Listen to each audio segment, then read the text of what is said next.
sallallahu alaihi wasallam. Al-Fatihah. Bismillahirrahmanirrahim. Bismillahirrahmanirrahim. Alhamdulillahirrahmanirrahim. Maliki yaumiddin. Iyyaka na'budu wa iyyaka nasta'in. Shiratal ladzina an'amta 'alaihim ghairil maghdubi 'alaihim waladdallin. Amin. Amin ya rabbal.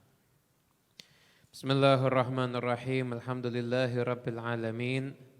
Allahumma salli wa sallim ala sayyidina Muhammadin miftahi babi rahmatillah adada ma fi ilmillah salatan wa salaman daimaini bidawami mulkillah wa ala alihi wa sahbihi wa man walah wa man tabi'a sunnatahu wa qa'tada bihudah ila yaumi liqa'illah amma ba'du. Alhamdulillah Allah Ta'ala takdirkan kita semuanya bisa duduk bersama kumpul di tempat ini. Mudah-mudahan kita semuanya insya Allah mendapatkan ilmu yang berkah dan juga ilmu yang manfaat. Amin. Allahumma amin. Kita lanjut ngajinya lagi ya. Mohon maaf sedikit terlambat karena tadi ada urusan yang penting yang tidak bisa ditinggal. Lanjut ngaji, kita bersalatul jami'ah.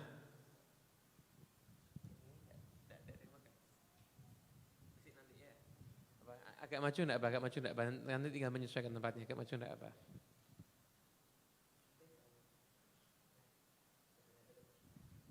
Ya, agak maju.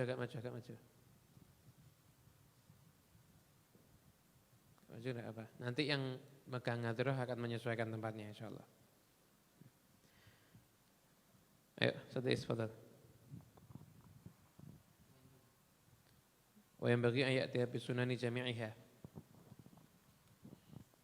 Bismillahirrahmanirrahim. Radhiyallahu ankum wa qala radhiyallahu anhu wa yanbaghi an ya'tiya bi sunani jami'iha wa hiya katsiratun jiddan wa yanbaghi al-i'tina'u bil ikhlas wa huwa al-'amalu lillahi wahdahu wa yanbaghi al-hudur wa huwa ay ya'lamu ma yaqul wa yaf'al والخشوع وهو سكون الأعضاء وحضور القلب وتدبر القراءة وتفهمها فإنما يتقبل الله من الصلاة بقدر الحضور ويحرم الرياء في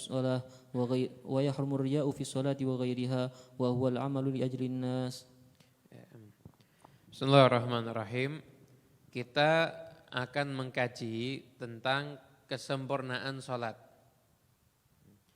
Kalau kemarin kita sudah membahas rukun sholat, itu bukan sempurna lagi, itu sah atau tidak sahnya sholat. Artinya ketika syarat dan rukun itu tidak terpenuhi, maka sholatnya seorang hamba itu dinyatakan tidak sah. Kecuali karena udzur tertentu. Seperti berdiri bagi sholat fardu itu hukumnya wajib. Tapi karena sakit maka dia sholatnya duduk. Lah kalau kondisi tertentu maka tidak ada masalah. Tapi kondisi normal syarat dan rukun sholat itu harus terpenuhi. Dan ini sudah kita jelaskan di pertemuan-pertemuan yang sebelumnya.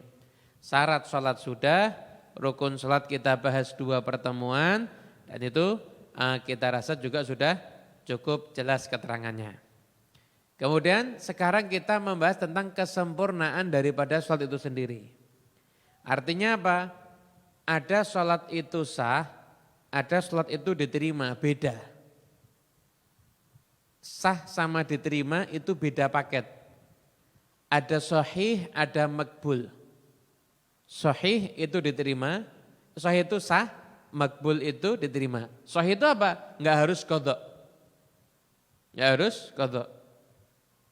Ada orang puasa Ramadan. Dia betul-betul menjalankan rukun dan syarat puasa Ramadan dengan sebaik-baiknya. Hanya saja dari subuh sampai maghrib ngerasani orang tidak berhenti kecuali cuma sholat. Puasanya sah apa enggak? Harus qadha. Nah, diterima atau tidak? Berdasarkan aturan-aturan yang ada dan aturan hukum syariat, kemungkinan puasanya tidak diterima. Jadi sah itu kita bisa ngukur, tapi diterima itu yang bisa ngukur itu Allah Subhanahu wa ta'ala. Kita cuma bisa menggali daripada nas Al-Quran dan hadis Nabi Muhammad SAW. Gitu ya. Itu sekarang kita bahas tentang kesempurnaan sholat. Kalau sahnya sholat udah tuntas kita. Anda sudah harus tuntas karena sudah kita jelaskan syarat dan rukun di pertemuan sebelumnya. Nah, sekarang kesempurnaan sholat diantaranya wa yambaghi ayyatiya bisunani jami'iha wa hiya katsiratun jiddan. Dan selayaknya sebaiknya kita semua mengerjakan semua sunnah sholat. Dan sunnah sholat itu sangat banyak sekali. Sangat banyak sekali. Ada tasyahud awal, itu termasuk sunnahnya sholat. Kemudian kunut, itu juga sunnahnya sholat. Doa iftitah, itu juga sunnahnya sholat. Ngangkat tangan pada 4 tempat. 4 tempat ngangkat tangan itu kapan aja? 4 tempat ngangkat tangan itu ketika takbiratul ihram, kemudian ketika ruku, kemudian ketika apa? Ingat tak? Ayo merhatam Safina, ingat tak? Kapan? Ketika yang keempat ketika yang susah ini. Ketika bangun dari tasyahud ke berdiri. Tasyahud awal ke berdiri rakaat ketiga ya kan? Disunnahkan untuk mengangkat tangan. Lainnya itu tidak sunnah mengangkat tangan ya, sunnah mengangkat tangan. Gitu. Kemudian jahar pada tempatnya jahar, sir pada tempatnya sir. Jahar itu mengeraskan suara.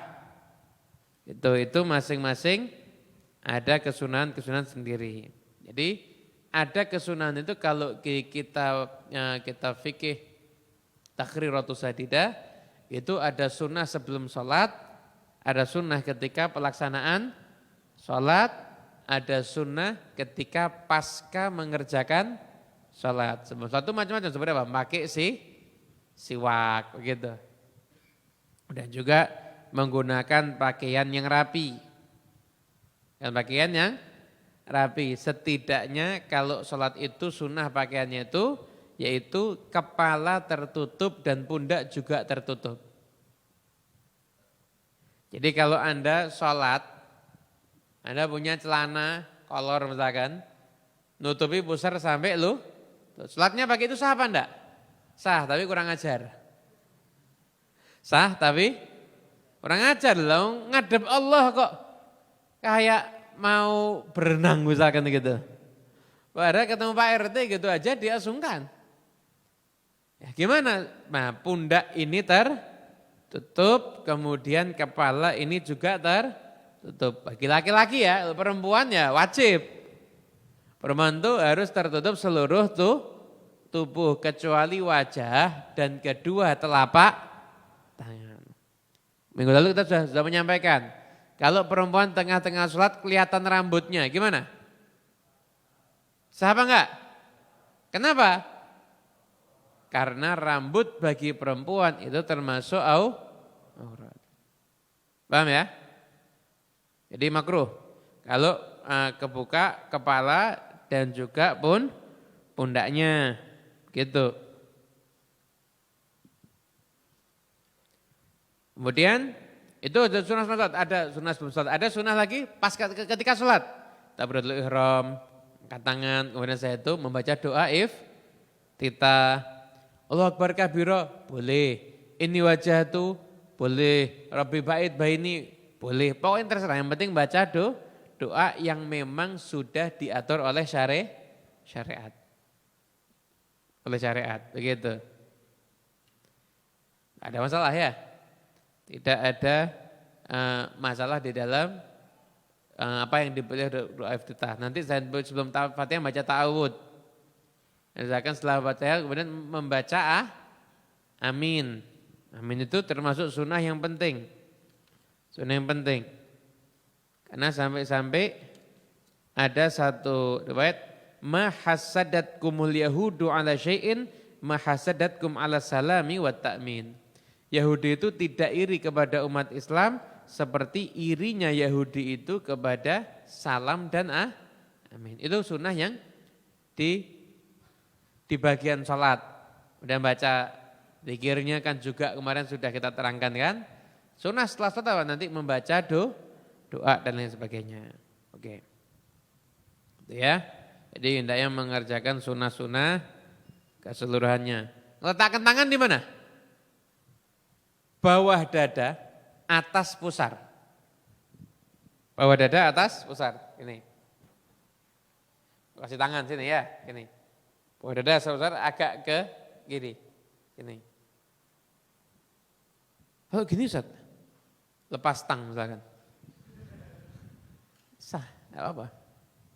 Di sini sah. Bawah pusar sah, tapi enggak sunnah.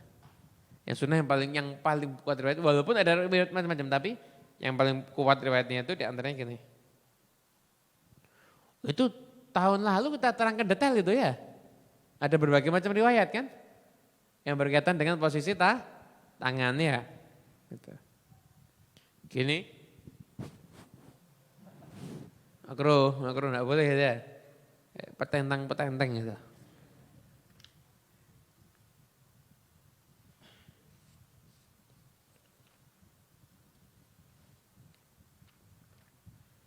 Wa yanbaghil i'tina'u bil ikhlas. Dan hendaknya perhatian dengan masalah keikhlasan. Apa ikhlas? Huwal amalu lillahi ta'ala wahdah. Beramal hanya karena Allah Subhanahu wa ta'ala.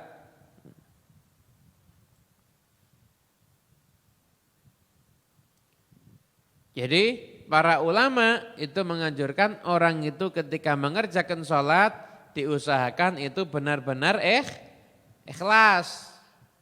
Memang niat sholatnya karena Allah. Bahkan kalau makamnya ulama tinggi, itu sampai ada mengatakan bahkan berharap pahala pun kalau bisa jangan. Berharap pahala aja jangan. Kenapa? Allah aja. Allah, bukan pahala. Kenapa? Karena Allah jauh di atasnya pahala dan surga. Begitu, ikhlas. Kita kan masih model-model takut-takutnya. Enggak usah Pak, takut masuk neraka. Takut hidupnya apes, ya kan paling gitu. Jadi harus nyarikan. Kenapa sholat? Karena ingin mencari ridhonya Allah Subhanahu wa ta'ala. Gitu. Kata Ma'ruf Al-Karhi, man amila lithawab fahuwa minat tujar. Barang siapa yang beramal untuk pahala itu kayak orang dagang.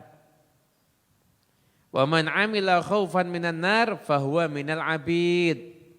Barang siapa yang beramal karena takut neraka levelnya level budak. Wa man amila lillah fahuwa minal ahrar. Barang siapa yang beramal murni tulus karena Allah maka dia adalah orang yang merdeka. Jadi memang kita ini ngajinya fikih, tapi pembahasan ikhlas ini penting. Jadi seorang hamba itu harus melatih dirinya.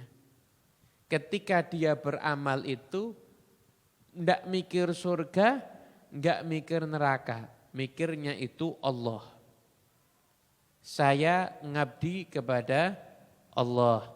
Saya melaksanakan perintah Allah. Saya mencari ridha Allah, begitu.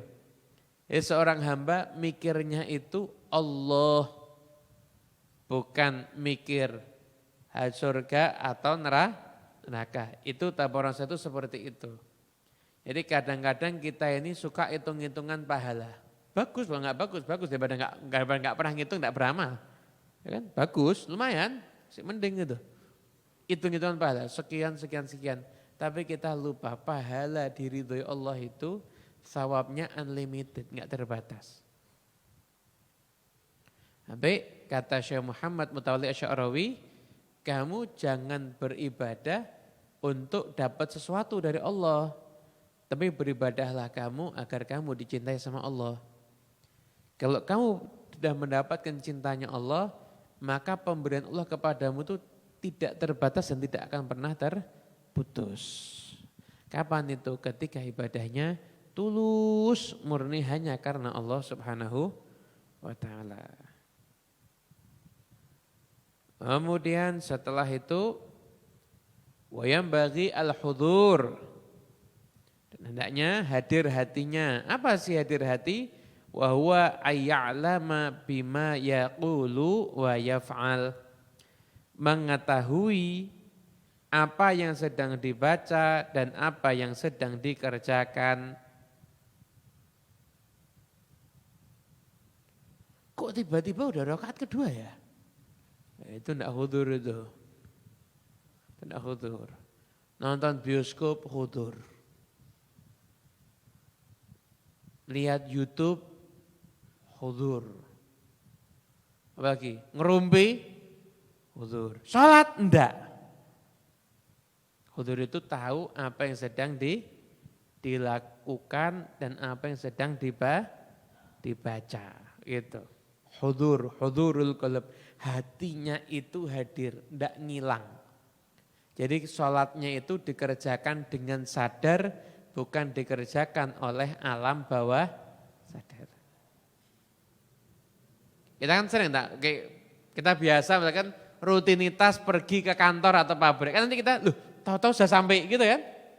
Itu kan yang kerja alam bawah, bahkan itu bisa nginggati, ada ceglongan yang nginggati dan lain sebagainya. Gitu. Sholat jangan gitu. Nah kita harus membiasakan hari kita itu hadir. Satu hati kita itu hadir ketika sholat. Itu paling tidak yang kita kerjakan ketika kita sedang melakukan sholat. Hatinya hadir. Jadi jangan hilang kemana-mana. Terus sampai itu pernah ada cerita satu imami masjid begitu, terjadi satu kasus. Jadi imam ini lupa sholatnya itu rakaatnya kurang atau pas. Rakaatnya kurang atau pas. Imamnya sudah terlanjur salam. Setelah itu imam ini adalah ke makmum. Saya lupa atau pas ya tadi. Makmumnya delalah ngelamun semua. Bingung, wah enggak tahu ya. Tadi saya ragu-ragu semuanya. Ada satu makmum bilang, kurang. Wah, kagum semuanya ini. Kurang. Ya. Oh berarti cuma kamu yang khusyuk. Sebetulnya juga enggak. Tapi kenapa? Saya tuh biasanya kalau mulai sholat itu saya ngukur aktivitas hari ini. Dari masjid, mau ke pasar, nanti ke rumah teman, ke rumah. Lah ini belum sampai rumah kok sudah salam. Berarti ini kurang ini. Biasanya saya tuh sampai rumah baru imamnya salam. Ini kok saya baru sampai rumah teman kok sudah salam imamnya. Ini berarti sholatnya kurang. Dari saking kulinonya ngelamun itu.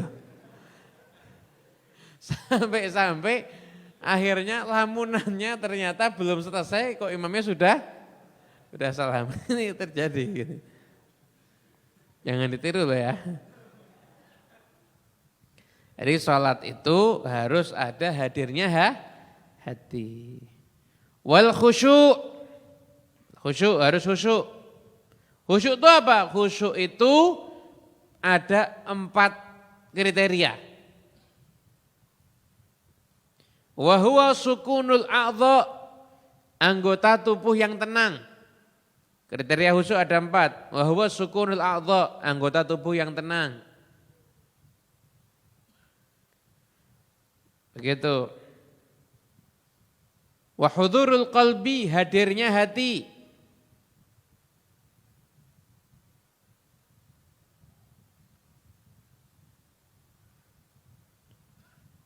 Yang ketiga wa tadabburul qiraah, memahami makna yang dibaca. Fatihahnya, surat-suratnya.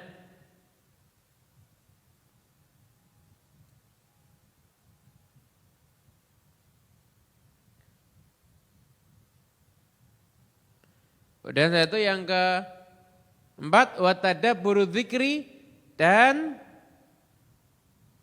menghayati zikir yang dibaca.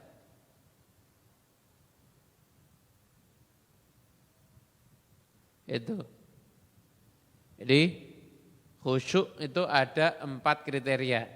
Hadirnya apa?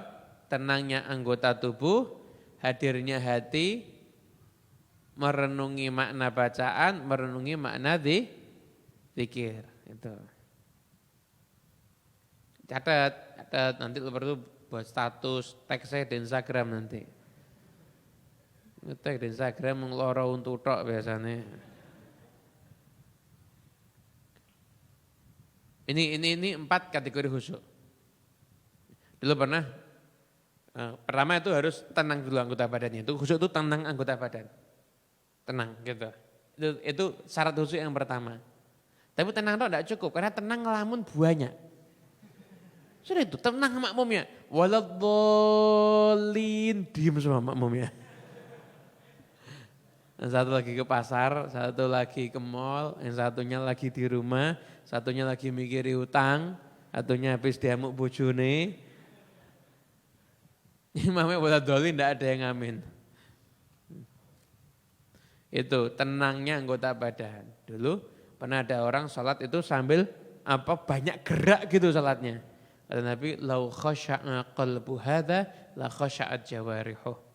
Kalau dia itu hatinya khusyuk, maka anggota tubuhnya pun juga akan khusyuk. Kalau hatinya khusyuk, anggota tubuhnya juga akan khusyuk. Jadi jangan banyak garuk-garuk kalau sholatnya. Ada orang, sholat tok garuk-garuk, enggak sholat enggak garuk-garuk. Ya, yang ketawa-ketawa mungkin pernah pengalaman ini. Khusyuk. Hudurul qalbi, hadirnya hati, hadirnya hati.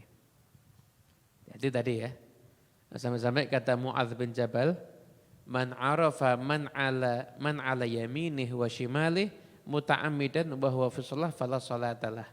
Bin Jabal sahabat Nabi mengatakan, barang siapa orang yang tahu dengan sengaja siapa yang di kanan dan siapa yang di kirinya, maka sholatnya tidak terhitung sempurna. Kenapa? Karena berarti enggak khusyuk. Sampai-sampai karena pentingnya khusyuk ini, ulama membahas. Ada orang kalau sholat berjamaah enggak khusyuk. Kalau sholat sendiri dia itu khusyuk. Ada orang kalau dia itu sholat di masjid dia enggak khusyuk. Tapi kalau dia sendiri di rumah dia itu bisa khusyuk. Mana yang lebih afdal? Dia sholat sendiri tapi khusyuk atau sholat di masjid tapi dia enggak khusyuk. Nah, ada satu kaidah di dalam ilmu fikih. Al-fadilah al-muta'alliqah bidzatil ibadah aula min fadilah al-muta'alliqah bimakaniha au zamaniha.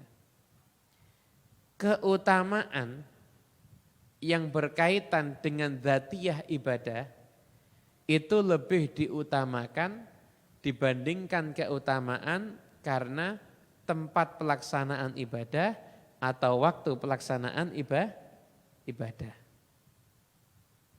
Khusyuk itu berkaitan dengan zatnya ibadah. Jadi kalau ada orang sholatnya di rumah bisa khusyuk, sedangkan kalau di masjid dia itu tidak khusyuk, maka lebih bagus dia itu di rumah namun sholatnya khusyuk. Kalau ada orang berjamaah, dia tidak bisa khusyuk. Namun kalau dia itu sendiri, dia itu bisa khusyuk, maka lebih baik sendiri, namun dia itu bisa khusyuk. Kenapa? Karena khusyuk itu suatu keutamaan yang berkaitan dengan dzatiyah ibadah. Nah, tentunya ini harus dipahami dengan pikiran yang jernih. Lah kalau kita itu tipe orang sendiri tidak khusyuk, berjamaah juga tidak khusyuk, maka lebih baik kita berjamaah sambil kita harus selalu belajar untuk khusyuk. Khusyuk itu memang berat, bahkan dikatakan khusyuk itu adalah ilmu pertama yang dicabut dari umatnya Nabi Muhammad SAW. Ilmu pertama yang dicabut itu adalah ilmu untuk khusyuk. Nah, makanya sebisa mungkin kalau memang kita ini orang yang susah khusyuk, sendirian tidak khusyuk, berjamaah juga enggak khusyuk, tetap paksakan berjamaah terus. Kenapa? Karena berjamaah nanti ada khususnya tersendiri. Yaitu ketika kita itu khusyuknya misalkan hanya rakaat pertama, makmum lain rakaat kedua, makmum rakaat ketiga, nanti digabungkan semuanya, nanti terangkat sholatnya semuanya dalam keadaan khusyuk. Itu seperti itu. Makanya fadilahnya berjamaah itu adalah bisa saling menambal satu sama lain sehingga semuanya kalau ditambal hingga menjadi suatu sholat yang sempurna. Kurang lebih begitu ya. Ini penting, ini karena mengejar daripada pentingnya khusyuk. Ulama itu sholatnya khusyuk, bahkan nggak usah ulama yang tempo dulu. Al-Habib Zain bin Ibrahim bin Sumit, ini cerita dari orang yang pernah khidmat kepada beliau, seorang ustadzah. Jadi ketika itu mau masukkan sesuatu barang, ada Habib Zain lagi sholat. Kata istrinya nggak apa-apa.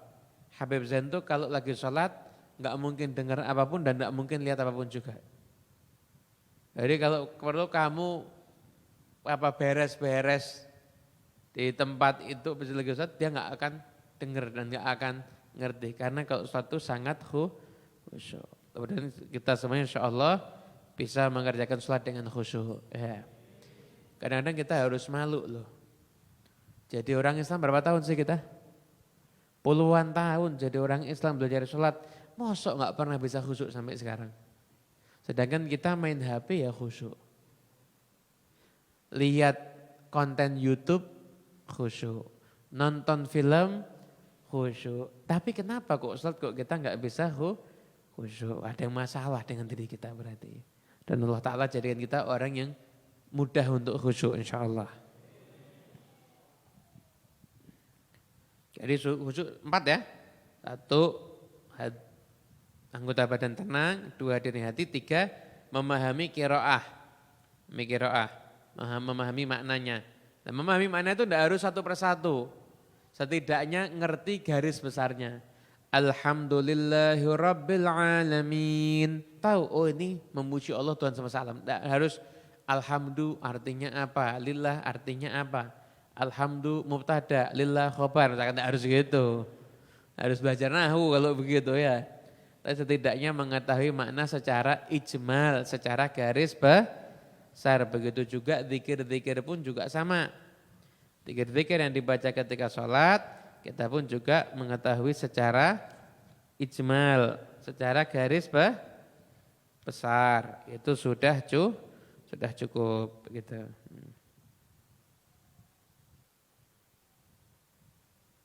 Ya. Kemudian setelah itu ada beberapa sunnah juga yang berkaitan dengan permasalahan sholat yaitu amin. Amin itu sekalipun kita di luar sholat ya. Sekalipun kita di luar sholat. Kita di luar sholat itu kita disunahkan untuk amin. Untuk amin. Dan amin juga pakai adab ya. Karena amin dibuat teriak, dibuat mainan, tidak boleh loh. Tidak boleh amin dibuat mainan. Itu.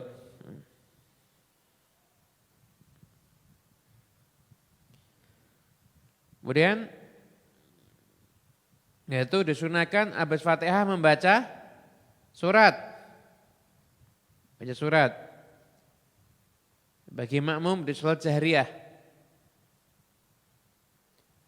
Oh enggak, maaf. Misalkan baca surat bagi imam di sholat jahriyah atau orang yang sholat sendiri. Bagi makmum di sholat jahriyah tidak sunah baca surat. Dengan sholat. Di sini, sholat imam. Fatihah, baca Fatihah. Harus. Imam baca, makmum pun juga harus baca surat Fatihah. Tapi surat setelahnya imam kan baca. Saat ini kan baca mungkin surat Al-Baqarah baca ya kan. Ini tidak usah baca surat.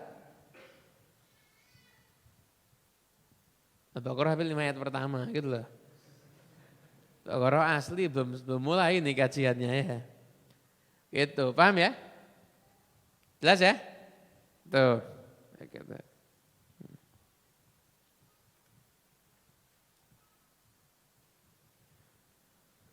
Kemudian itu tentang udah satu sholat itu kalau sholat usahakan lihat ke tempat sujud. Lihat ke tempat sujud. Kecuali Anda tipe orang yang kalau merem tambah husuk. Tidak apa-apa merem. Tapi kalau Anda merem tambah ngawang, ya jangan merem ya. Lihat ke tempat sujud. Itu lebih memudahkan untuk khusyuk. Baca surat juga sudah. Kemudian setelah itu kalau maghrib hari Jumat baca ini surat yang sudah dibaca ya suratnya yaitu Qul ya ayyuhal kafirun dan Qul huwallahu ahad. Itu sunnah, salat sunnah, istikharah juga sama, tahiyatul masjid juga sama, salat duha juga sama, dan salat musafir juga sama. Dan orang yang musafir kalau salat subuh sunnahnya baca itu. Orang yang musafir kalau salat subuh sunnahnya baca itu. Qul ya ayyuhal kafirun dan Qul huwallahu ahad ya. Jadi orang yang dia itu musafir itu sunnahnya dia baca suratnya Qul ya ayyuhal kafirun dan Qul huwallahu ahad. Gitu. Dan makruh istiqomah sama satu surat terus. Qul huwina a'tayna qul huwina a'tayna qul huwina a'tayna makruh. Tadi Qul ya ayyuhal kafirun banyak deg-degan tadi. Wah, ini susah itu. La'budu ma ta'budun.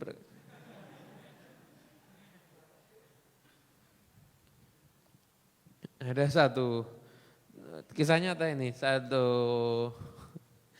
apa ya ceritakan ini buat hiburan aja. Buat hiburan aja, buat selingan, bukan hiburan, selingan biar enggak tegang. Itu orang cerita. Jadi dia itu kerja di pasar itu ada musolanya. Kebetulan pasar itu kadang-kadang sampai malam tuh masih buka, terutama pas Ramadan. Itu sampai malam itu masih buka. Dia sore baru dapat gironya tuh belum gitu loh. Belum. Bingung dia.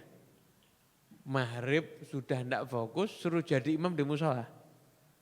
Sudah mikiri cek tadi belum. Dan setelah itu mesti suruh jadi imam. Buka surat Qul ya ayyuhal kafirun. La budu mata buru muter enggak ketemu. Terakhir aku mendunukum waliyadin langsung ruku. Makmumnya juga belum semua, mungkin makmumnya enggak ada yang ngoreksi juga. Jadi jangan istiqomah cuma satu surat tok, itu kayak tinggal Quran. Bisa nanti ya variasi surat pendek enggak apa-apa, tapi variasi. Kan mesti ada yang pendek lain wal asri. Harus digali potensi Anda untuk menemukan surat pendek ya. Suruh ngapain sampai hisma ya susah. Itu Anda harus menggali potensi Anda untuk mencari dan menemukan surat-surat pendek di dalam Al-Quran. Inna a'tayna, sudah sering gitu ya. Inna anzalnahu, pendek juga.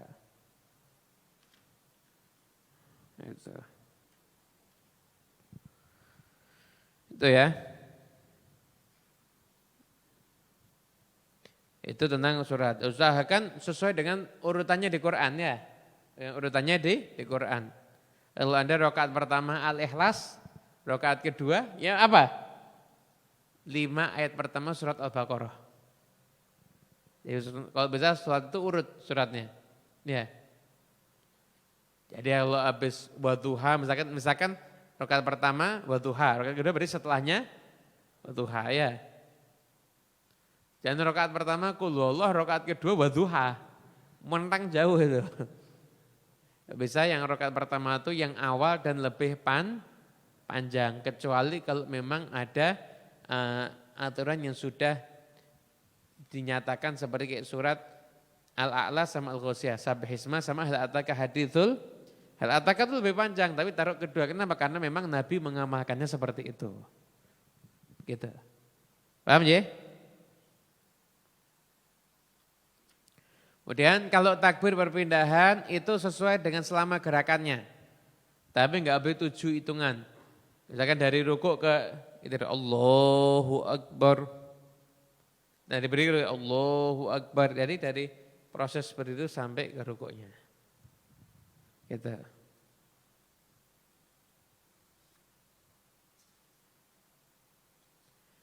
Dan satu juga disunahkan memperbanyak doa setelah sholat. Kenapa? Karena doa itu diijabah setelah hamba itu mengerjakan sholat. Sunahkan. Nanti pelaksanaannya, kalau orang itu zikir kalau misalkan imam, misalkan makmum ya tetap ngadep kiblat. Tapi kalau imam itu sebelah dari kalau imam itu posisi imam itu menghadap ke makmum, tapi bagian sampingnya ya sebelah kirinya kiblat, sebelah kanannya itu makmum. Itu kalau imam.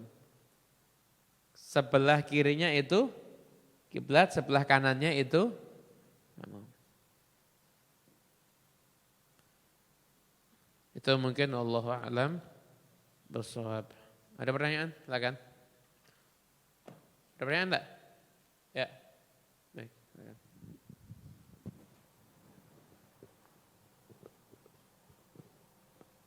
Assalamualaikum warahmatullahi wabarakatuh. Assalamualaikum warahmatullahi wabarakatuh. Bib, ini mau tanya ada 2 pertanyaan. Yang pertama ada orang sholat, nah terus ketika itu imamnya sudah ruku, tapi orang ini masih membaca Al-Fatihah. Nah, tapi dia mengejar rukunya imam sambil membaca Al-Fatihah, apakah sah sholatnya? Yang kedua mengenai khusyuknya sholat. Ada seorang imam yang qori bacaannya bagus sehingga bacaannya dia menghayati dan sambil bergoyang-goyang kepalanya gitu saking merdunya suara gitu. Apakah mengagumi suaranya sendiri? Apakah termasuk khusyuk sehingga maksudnya kalau begitu mungkin dari dirinya itu khusyuk mungkin. Siap. Jazakallah khair. Assalamualaikum warahmatullahi wabarakatuh. Assalamualaikum warahmatullahi wabarakatuh. Jika seseorang menjadi makmum masbuk, maka dia itu meninggalkan semua yang sunnah dulu. Gak usah baca doa iftitah, gak usah ta'awudz, tapi dia langsung membaca surat Al-Fatihah. Begitu imam rukuk, maka wajib bagi dia untuk segera rukuk mengikuti imam. Nah, tidak boleh baca Fatihahnya itu sambil rukuk, enggak boleh. Kenapa? Karena Al-Fatihah itu pelaksanaannya ada 10 syarat. Ada, ini kalau ngaji di kitab Safinah begitu. Di antaranya apa? Dikerjakan dalam keadaan berdiri di dalam salat fardu. Jadi enggak boleh salat sambil rukuk itu enggak boleh. Imam masbuk itu yang dilakukan adalah jadi untuk makmum masbuk yang dilakukan adalah meninggalkan semua yang sunnah, meninggalkan doa iftitah, meninggalkan membaca ta'awudz a'udzubillahi minasyaitonirrajim. Namun makmum masbuk itu langsung membaca yang wajib yaitu surat Al-Fatihah. Nanti kalau imam itu ruku, maka makmum masbuk wajib langsung ruku untuk mengikuti imam. Jika makmum masbuk mendapati tumakninah dalam ruku bersama imam, maka dia mendapatkan 1 rakaat. Gimana? Fatihahnya kan enggak sempurna. Maka fatihahnya makmum masbuk itu ditanggung oleh imam sehingga tetap sah dan tetap mendapatkan rakaatnya. Itu. Yang pertama ya. Potong nanti, rel. Bagian potong harus ingatkan ini. Yang kedua, imam suaranya merdu, jadi sampai menikmati. Gimana? Kalau memang itu secara spontan, tidak disengaja, enggak ada masalah. Jadi memang bukan sengaja untuk geleng-gelengin kepala, tapi memang spontanitas begitu, tidak ada masalah. Itu tidak keluar daripada koridor khusyuk. Karena harokahnya bukan ikhtiar, tapi ittiror. Memang spontan, bukan dia memang memilih untuk bergerak semacam itu. Jadi tidak ada masalah. Gitu. Ada lagi? Ya, silakan. Bismillah, Assalamualaikum warahmatullahi wabarakatuh. Assalamualaikum warahmatullahi wabarakatuh. Habib, perkenalkan nama saya Lutfi Al-Bukhari. Yang ingin saya tanyakan tentang masalah khusyuk tadi. Di sini disebutkan ada 4, tapi patokannya lebih ke adab, Ustaz. Habib, adab ketika berwudu, apakah itu termasuk bisa menjadi kekhusyuan salat? Ketika apa? Berwudu. Terkadang kan kita kalau berwudu sambil berbicara itu, Habib. Mohon penjelasan, Habib. Demikian. Assalamualaikum warahmatullahi wabarakatuh. Waalaikumsalam warahmatullahi wabarakatuh. Apakah adab ketika berwudu itu bisa menjadi suatu faktor kekhusyuan? Jadi untuk yang di kitab yang dibahas adalah definisi khusyuk itu sendiri. Khusyuk terpenuhi dalam 4 syarat itu. Jadi wudu kan nggak masuk dalam bagian sholat. Nggak masuk dalam bagian sholat. Namun ulama mengatakan khusyuk itu dimulai prosesnya sebenarnya dari wudu. Ketika wudunya itu khusyuk dan perjalanan menuju ke tempat sholat pun itu juga khusyuk, maka khusyuk akan bisa diperoleh.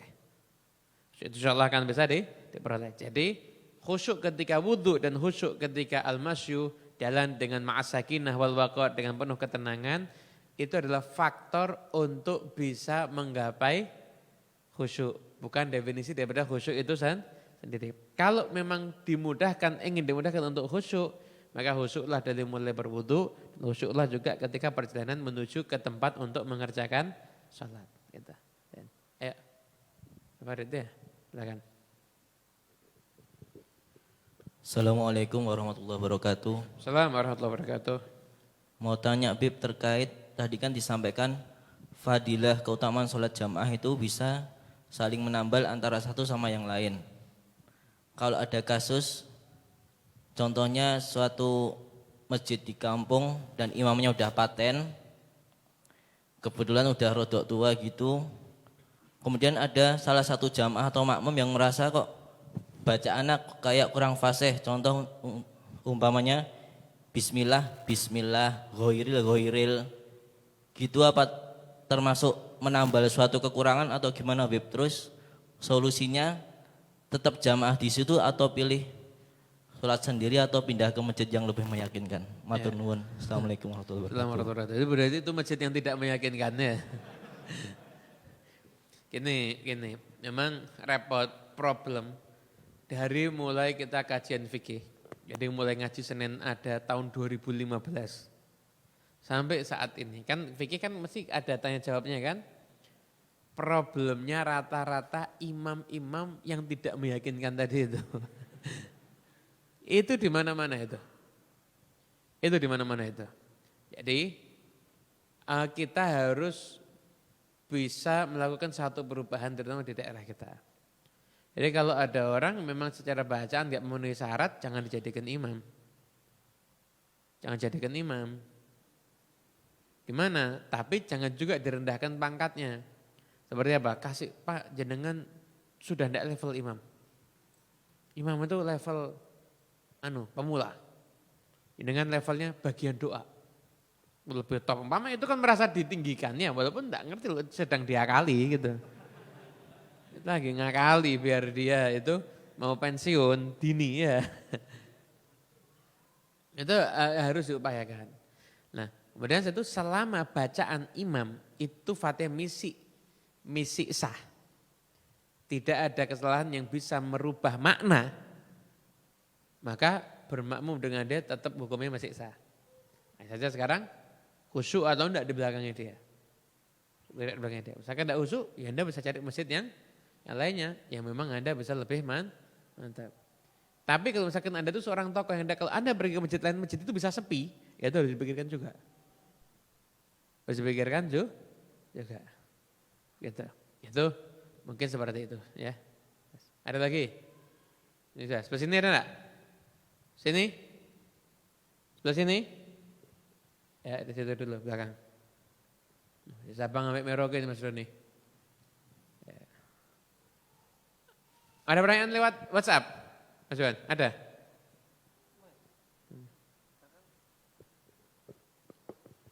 Bismillahirrahmanirrahim. Assalamualaikum warahmatullahi wabarakatuh. Assalamualaikum warahmatullahi wabarakatuh. Mohon izin Bib, kita dalam salat berjamaah tadi Habib menjelaskan disunahkan untuk dianjurkan mengucapkan amin. Bagaimana hukumnya seorang jamaah ketika imam selesai membaca surah Al-Fatihah ada yang tidak mengucapkan amin? Ada enggak Mohon penjelasannya Habib. Oke.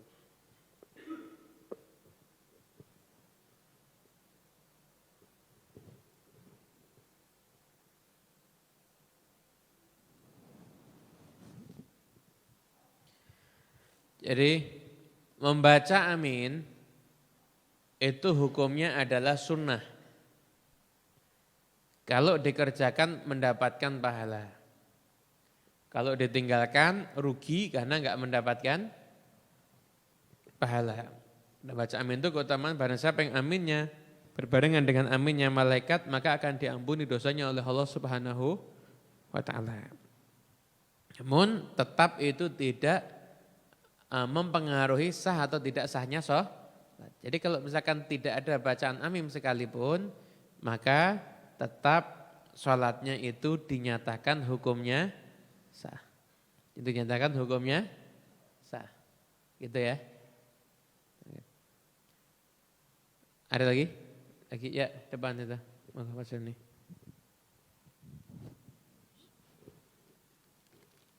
Bismillahirrahmanirrahim.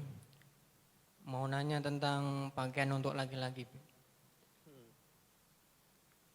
Di saat sholat ada yang pakai sarung, tapi pakai daleman celana panjang, dan ada yang polosan.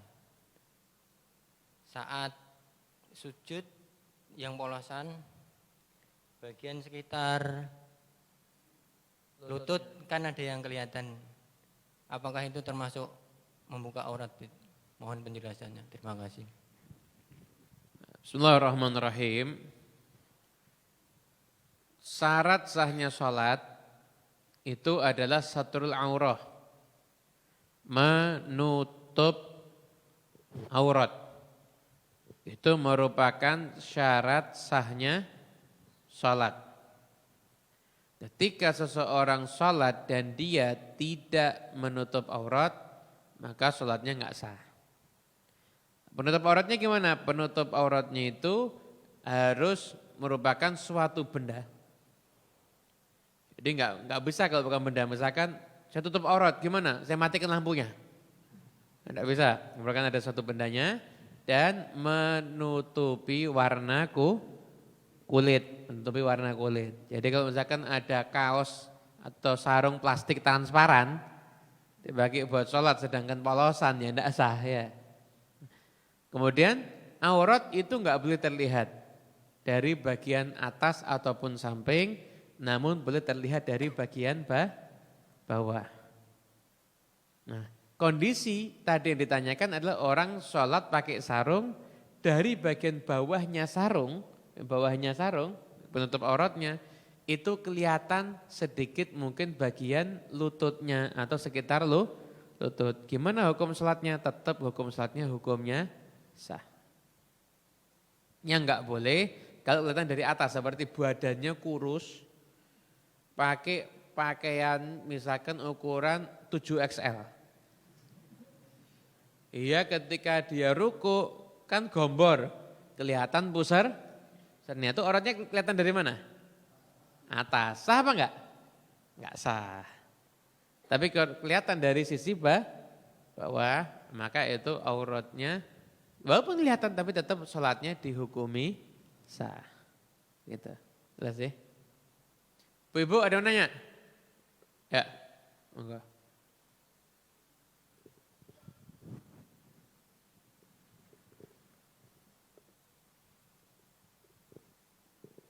Assalamualaikum warahmatullahi wabarakatuh.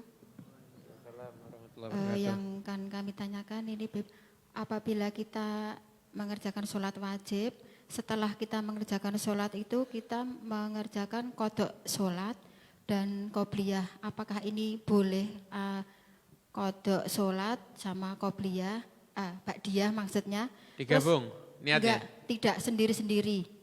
Terus kalau boleh ini dikerjakan duluan yang duluan yang kodok sholat, apa duluan yang ba'diyahnya. Terima kasih. Ya. Jadi apa? Jadi ini setelah sholat ngerjakan godok atau qobliyah duluan mana gitu ya? Pertanyaannya gitu. Ada kesalahpahaman tentang permasalahan sholat qadha. Semua meyakini bahwasanya sholat qadha itu hukumnya wajib bagi orang yang meninggalkan sholat. Namun kesalahpahaman itu terjadi di dalam pelaksanaan sholat qadha ini kapan? Apakah kalau sholat qadha zuhur harus di waktu zuhur? Atau sholat qadha asar harus di waktu asar? Atau maghrib harus di waktu maghrib? Jadi sholat qadha itu pelaksanaannya bebas, tidak tergantung dengan jenis sholat yang ditinggalkan. Seandainya ada orang dia nggak mengerjakan sholat isya, digodok ketika subuh lebih bagus daripada nunggu zuhur dia godoknya. Jadi tidak ada urusan dengan waktu sholat yang ditinggalkan. Kapanpun godok itu mau dikerjakan, itu hukumnya boleh. Kenapa? Karena sholat godok itu hukumnya wajib. Nah, kalau bisa semakin cepat dikerjakan itu akan semakin baik. Itu permasalahan sholat qadha. Kemudian setelah itu qobliyah antara qadha atau ba'diyah. Mana dulu yang didahulukan? Bebas. Bebas. Yang penting kalau ba'diyah sebelum keluar waktu. Misalkan jenengan sholat zuhur waktunya udah mepet. Ba'diyah dulu atau qadha dulu ya? Ba'diyah dulu. Kenapa? Karena kalau qadha setelah waktu asar pun itu boleh. Kalau mepet waktunya ya. Tapi enggak mepet waktunya bebas. Mau qadha dulu boleh, ba'diyah dulu juga boleh. Gitu. Jadi yang qadha dipotong juga Ran? Ustaz Ran, potong ya. Cukup ya? WA.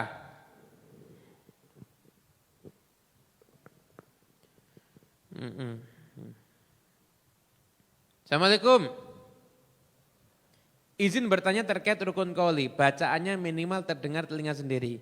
Terkadang menemukan jamaah lain yang bacaannya terdengar pada posisinya jaraknya 10-15 orang dari posisi kita. Iki semangatan iki berarti iki. Ya tidak bagus ya, jangan sampai terlalu keras. Terdengar dengan telinga sendiri itu untuk ukuran telinga normal. Lah kalau orangnya semi-semi budak, ya tidak harus teriak, sekiranya orang normal segini kedengeran, ya dia segitu, sudah cukup.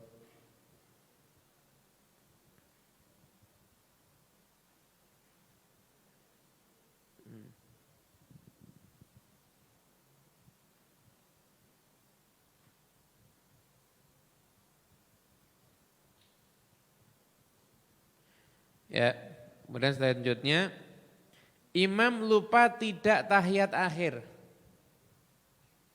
Imam lupa tidak tahiyat awal. Imam lupa tidak tahiyat awal. Sudah hampir berdiri, terus imam udah ucap subhanallah, terus imam kembali duduk, tidak ada masalah.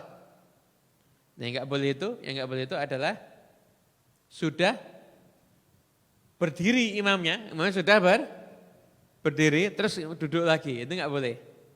Kenapa? Karena tasyahud awal itu hukumnya sunnah. Kembali ke tasyahud awal itu enggak boleh. Paham ya?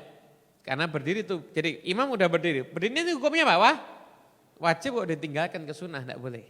Ya, tetap imam lanjut aja. Makmumnya subhanallah, ini makmumnya enggak ngerti juga ini. Sudah berdiri enggak usah subhanallah, makmumnya berdiri, segera ngikuti imam. Selanjutnya, kita merasa ini rakaat terakhir. Imam tidak tahiyat akhir, tapi rakaat berikutnya. Makmum lain tidak ada subhanallah. Saya mau subhanallah tapi ragu, karena yang lain diam. Mumet lagi. Jadi gini ya, contoh. Dia meyakini kalau ini rakaat terakhir. Harusnya tasawuf akhir kan? Imamnya berdiri. Terakhir ini. Tapi makmum yang lain tidak ada yang subhanallah. Piye. Gimana? Tidak boleh berdiri, ya dia tetap tasyahud. Terus gimana? Nunggu imam tasyahud boleh? Atau dia mufarokoh niat pisah, dia tasyahud sendiri, kemudian dia salam. Gitu. Karena dia meyakini itu rakaat yang terakhir. Ternyata imamnya meyakini itu rakaat bukan yang terakhir. Terus yang betul yang mana? Betul semua. Betul? Betul semua. Dan terus bubar rasa sholat deh, enggak boleh gitu.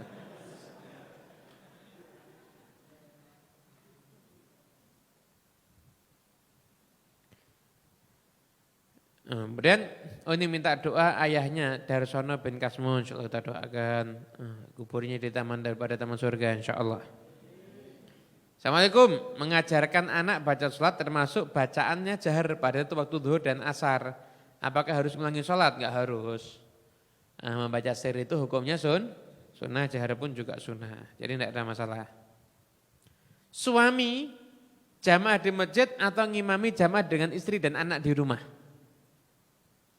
Kalau memang suami ke masjid, istri dan anak tidak bisa berjamaah, maka lebih baik suami berjamaah ada di rumah. Dengan catatan masjidnya sudah ada yang sholat. Jadi sudah ada yang sholat. Tapi kalau masjidnya belum ada yang sholat sama sekali dan suami enggak ke masjid, yaitu berarti bisa kena hukum dosa. Kenapa? Karena masjid itu, pelaksanaan sholat jamaah di masjid itu hukumnya fardu kifayah. Paham ya? Jadi usahakan kalau memang sudah ada yang sholat, mau sholat sama istri anak di rumah boleh. Kenapa? Karena mungkin kalau suami di masjid, istri dan anak enggak berjamaah. Tapi kalau misalkan istri dan anak bisa berjamaah, istri adiknya ada, atau misalkan mertua ada, bisa jamaah sama mertua, suami di masjid itu lebih bagus. Gitu.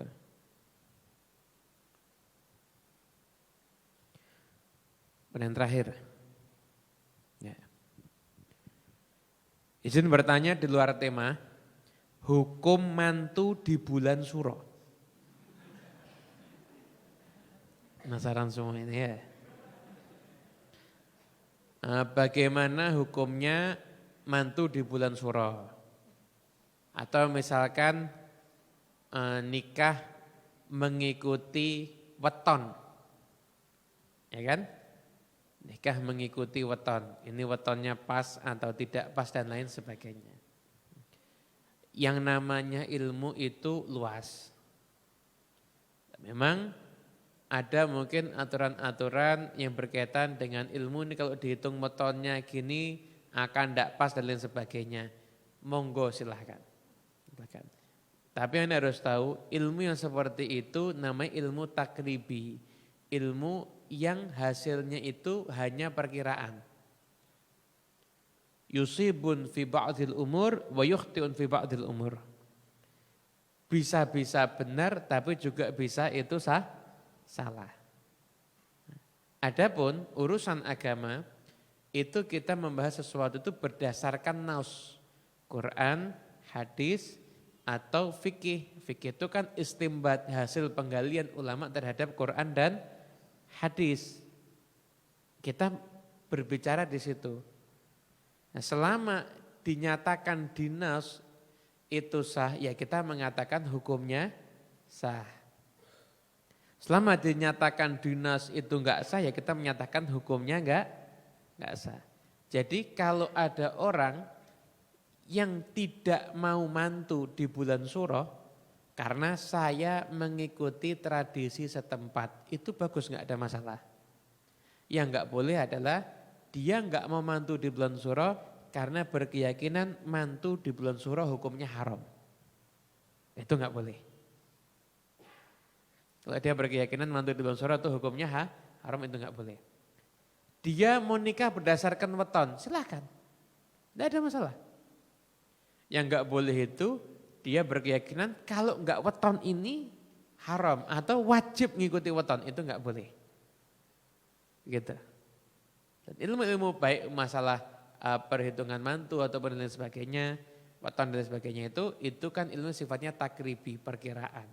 bukan ilmu yang sifatnya berdasarkan nas daripada Al-Quran dan hadis. Jadi kembali kepada kebijaksanaan masing-masing. Walaupun tetap harus dipahami mengikuti ada daerah setempat selama tidak haram itu dianjurkan oleh para ulama.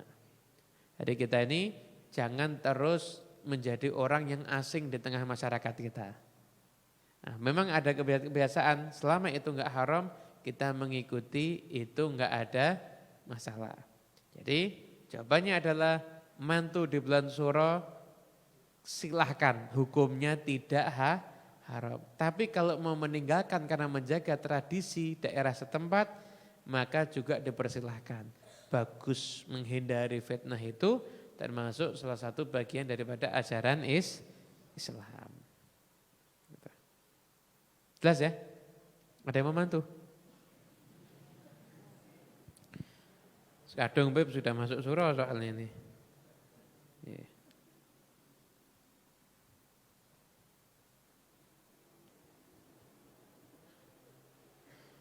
Kemudian kita lanjut. Wah, ini udah 1 jam lebih ngajinya. Kalau Anda tidak terasa, saya yang terasa.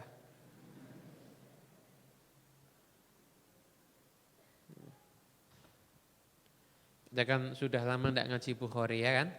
Saya akan ngaji Bukhari sedikit, selanjutnya nanti doa terus qasidah. Ya.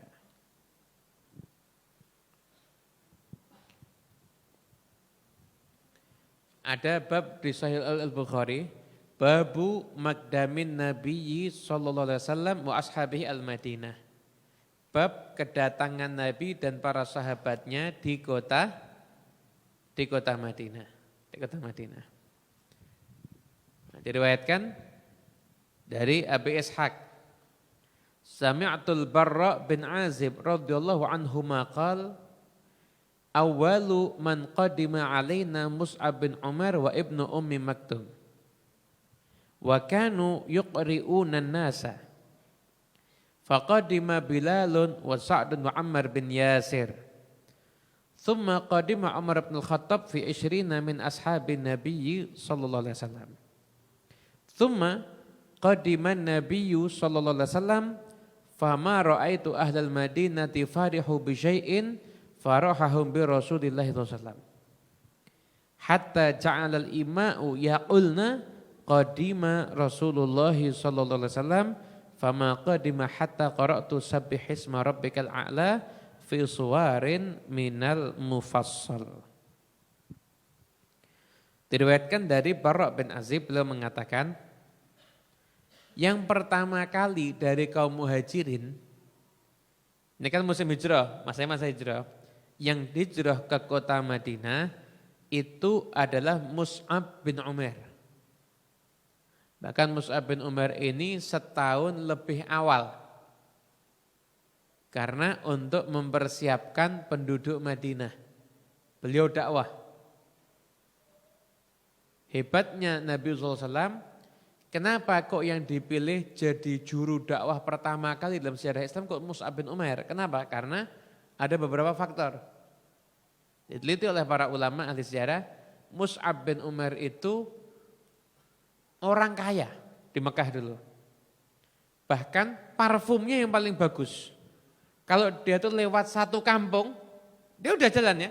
Orang kampung itu tahu, Mus'ab habis lewat ini. Satu Mus'ab habis lewat ini, Mus'ab bin Umar ini habis lewat. Bisa tahu, orang satu kampung itu bisa ngerti. Gitu. Orang satu kampung bisa ngerti. Kalau Mus'ab bin Umar itu barusan lewat, ngerti semua. Kemudian setelah itu Mus'ab bin Umar dakwah. Karena masuk Islam dipasung, setelah itu dimiskinkan, tetap enggak mau keluar dari agama Islam. Mus'ab bin Umar itu perwakilan. Ya kaya ya miskin, jadi kumpul sama semua orang bisa. Kumpul sama orang kaya nyambung, kumpul sama orang miskin juga nyambung. Tapi orang kaya kumpul sama orang miskin kan enggak begitu nyambung.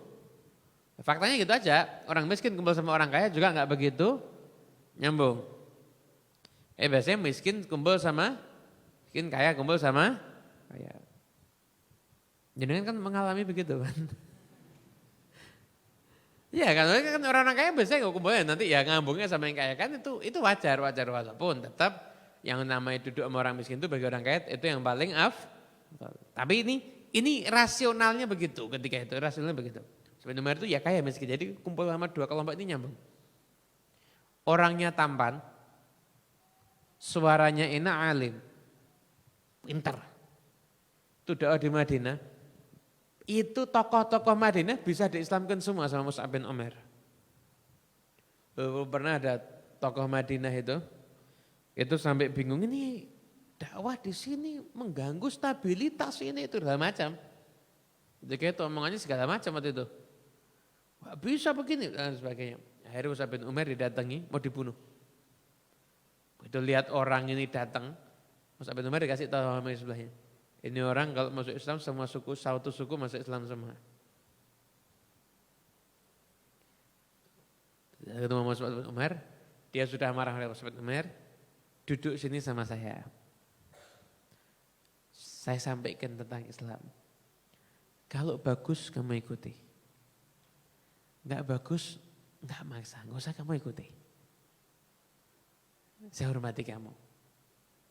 Sudah marah ini. Karena mungkin bahasanya halus, wajahnya juga enak dilihat. Duduk orang itu cerita tentang Islam. Tentang Islam, saya tuh, kau masuk Islam gimana? Mandi dulu, nanti saya tuntut. Mandi masuk Islam. Nah, temennya yang tadi marah-marah kan nunggu. Nunggu sama kelompoknya. Datang ini habis dapat Mus'ab bin Umair, dia datang lihat, waduh. Wajahnya beda. Ini wajahnya beda. Gimana? Islam itu betul kan? Nah, wajahnya beda kan? Pasti sudah masuk Islam ini. Oh, kamu dengarkan dulu. Enggak mau. Saya enggak mau dengerin. Marah-marah. Akhirnya dibawa lagi ke Mus'ab bin Umair orang ini. Dekati lagi terkena Islam. Akhirnya yang mau masuk dalam agama.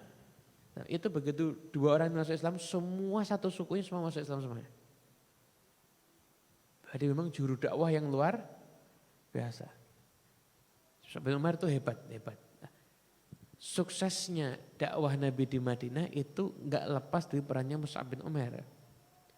Anda bisa bayangkan hebatnya Mus'ab bin Umair menanamkan kecintaan kepada Nabi sampai-sampai penduduk Madinah ketika Nabi SAW datang itu mereka sudah nyambut Nabi dengan penuh cinta.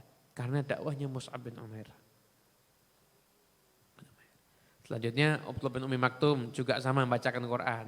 Bilal datang, Sa'ad bin Nabi Waqqas datang, Ammar bin Yasir datang. Umar bin Khattab rombongannya 20. Nah, karena paling berani. Semua kaum muhajirin semuanya tanpa terkecuali hijrahnya sembunyi-sembunyi. Kecuali Sayyidina Umar bin Khattab. Update status. Buat pengumuman. Link syahadul wujuh, wajah-wajah celaka, saya mau hijrah. Pakai membuli lagi. Sahabat pengumuman membuli. Saya mau hijrah. Mau menghadang saya? Boleh, saya tunggu di balik bukit ini ya besok ya. Silakan yang pengen ibunya nangis karena anaknya mati. Atau pengen istrinya jadi janda atau anak-anaknya jadi yatim, saya tunggu besok. Keliling kota Mekah. Besok ya tidak ada yang datang. Karena datang takut semua sama Sayyidina Umar bin Khattab. Berangkat 20 orang, aman semuanya. Aman semuanya. Itu sama Sayyidina Umar bin Khattab. Loh, Nabi kok sembunyi-sembunyi ya? Berarti Nabi kurang berani. Salah. Sayyidina Umar itu berangkat sebagai pribadi. Tapi kalau Nabi Muhammad SAW itu beliau berangkat sebagai syariat. Kalau Nabi itu juga nekat-nekatan, berarti nanti kesian yang takut. Seakan-akan hijrahnya mereka sembunyi-sembunyi itu salah. Maka Nabi pun juga sembunyi-sembunyi. Kenapa? Kesian umatnya yang masih takut. Karena Nabi tahu enggak semua umatnya seperti Sayyidina Umar bin Khattab. Paham ya? Nabi itu kalau ibarat imam tahu kondisi makmum, sopir tahu kondisi penumpang, pemimpin yang tahu kondisi yang dipimpin. Sallallahu Nabi Muhammad. Setelah itu datanglah Nabi SAW dan tidak pernah orang Madinah berbahagia seperti bahagianya kepada datangnya Rasulullah SAW. Karena anak kecil itu nyambut dengan syair-syair. Setelah itu kata saya masih ingat ketika Nabi itu datang, saya itu sedang membaca surat Sabbihisma Rabbikal A'la. Artinya apa? Ketika itu surat itu makiyah. Sebagian riwayat itu surat makiyah dan itu diajarkan. Jadi anak-anak kecil ketika itu sudah mempelajari Al-Quran. Gitu. Dan yang unik yang pernah kita dapati, Nabi itu ketika Bani Najjar itu nyambut Nabi dengan rebana, kami dari Bani Najjar, betapa senangnya jadi tetangga Nabi. Nabi nanyanya apa? Kamu cinta enggak sama aku? Nabi enggak tanya, kamu bacaan Qur'annya sampai mana? Untuk kamu ini sampai mana? Enggak. Tapi kamu cinta enggak sama aku? Kata mereka, ya Rasulullah aku cinta kepada kamu. Tentu ya Rasulullah aku cinta kepadamu. Kata Nabi, hanya Allah yang tahu besarnya cintaku kepada kalian. Dijawab seperti itu oleh Rasulullah SAW. Artinya apa? Cinta Nabi itu termasuk penting dalam syariat. Karena Nabi menyatakan pada anak-anak kecil yang ditemui pertama kali adalah apakah cinta pada Rasulullah SAW. Makanya jadikan anak-anak kita cinta sama Rasulullah. Mosok anak-anaknya cerita pemain sepak bola bisa. Cerita YouTuber lancar. Cerita macam-macam ngerti. Superhero tahu. Cerita Rasul nggak tahu. Berarti kita orang tuanya belum sukses ini.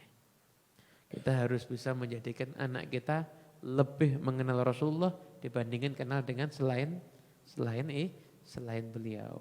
Sallallahu Nabi Muhammad. Allahu a'lam.